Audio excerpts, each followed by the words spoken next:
ko sēdēšana marketplace ir vainagojusies, cerams, ar noderīgu lietu. Tika pie mazas virpiņas. Vācu ražojums. Samērā, liekas, ka populāri tā, vismaz YouTube un šur tur redzams, kad ir tādas komplektācija nav pilna, diemžēl. Cik es skatījos, ja ir, pilns komplekts, kāds viņam nāk, tad tepat var frēzēt. Te nāk tāds čuguna leņķis, pie kuras krūspīles pieliekās, un tad ieliek frēzi šeit te žokļos iekšā un pat var frēzēt. Kas ir, šeit ir samainīts, laikam sadliem sauc.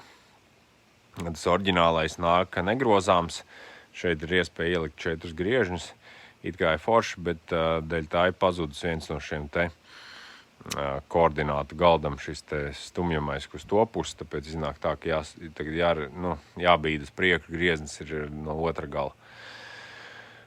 Kas vēl trūkst? Vēl trūkst, ar viņu var vītnes griezt, bet te trūkst zobratu komplekts, plasmasas maināmo un kaut kas uz šīs te asas nāk virsū.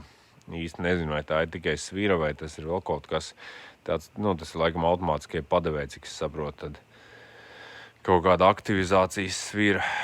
Tā, es godīgi sakot, no virpošanas nesaprotu pilnīgi neko, bet neko pamāžojos, tam bija tāda aprūsējas buksīte. Nav kaut kāda amortizātora, ne, bet bukses centra gumijas. Pamēģināju to bišķi apvirpot, kā izskatās izdevās. Tad vēl trūkst šeit šis te konus patronas vietā. Īsti gan nezinu, godīgi. Laikam viņam vajadzētu tur uz kaut kādas tās morzas, vai kā viņi tur sauc tā konus stiprināties, bet es gribēju viņu izvilkt ārā, lai saprastu, ko pasūtīt aļikā, bet īsti nemācēju.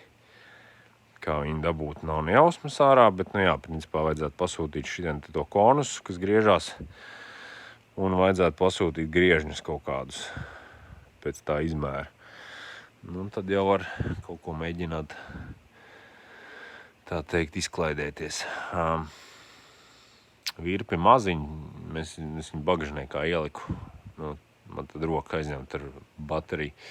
Nevar parādīt, bet tiešām viņi ir tādi ļoti, ļoti mazi. Tas ir forši, maz vietas aizņem. Alumīnija šis te korpus ir. Tā kā, mēģināsim kaut ko darīt. Bišķi varbūt sakopsim viņu, bet tā, baigo restaurāciju netaisīšu. Tā kaut kā.